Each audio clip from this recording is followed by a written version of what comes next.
За 2025 оны ажил мэргэжил. За та өөрт хамгийн их таалагдсан нэг картыг сонгоно уу?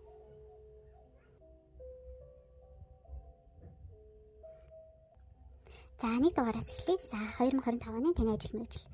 За competition буюу өрсөлдөөн гэсэн юм карт гарч ирсэн байна. За тэгэхээр та за 25 оны ажил мэргэжлийн хувьд бол нэлээд ингээд өрсөлдөөн ихтэй байхны за өөрчлөлт хийж магадгүй. За ямар нэгэн өрсөлдөөн бас тэмцээн уралдаанд оролцох ч юм уу те ингээд хин нэгэнтэй шууд утгаараа өрсөлдөж болно. За мөн өөрөө өөртөө өрсөлдөх ажил мэргэжлийн хувьд өөрийгөө илүү их нөгөө дараагийн түвшинд хүргэх хүчрхэгжих ч юм уу өөрийнхөө бүтээлч байдлыг илүү их гаргаж ирэх. За ийм ирч хүчтэй өрсөлдөөн гэсэн юм мессеж гарч ирсэн байна.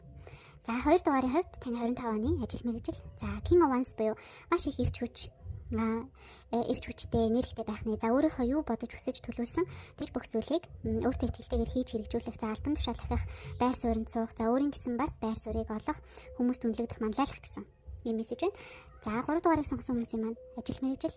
За маш олон зүйлсийг зэрэг амжуулах боломжтой, зэрэг хийх боломжтой. За хийхийг хүссэн, хийх төлөвлөсөн маш олон зүйлс байна. За энэ бүгдийг эхнээс нь тест дараалтайгаар төлөвлөгөөтэйгээр хэрэгжүүлээрэй. За мөн чухал гэсэн зүйлсээ одоо эхэндэн тавьдаг ч юм уу боддоор одоо хэрэгжүүлэх. За дуусгах ч юм уу бас хит олон зүйлд одоо ингэж нөгөө нэг цаг мөнгө энерги ч юм уу бас боломжтойгоор ингэж зарцуулах ч юм мессеж байна. За 4 дугаарыг сонгосон хүмүүсийн 25 оны ажил мэргэжил Knight of Swords буюу за маш их ирч хүчтэйгээр за ажлаа өөрчилж болно. За томоохон өөрчлөлтүүдийг хийж болно. За мөн шийдвэр гаргах.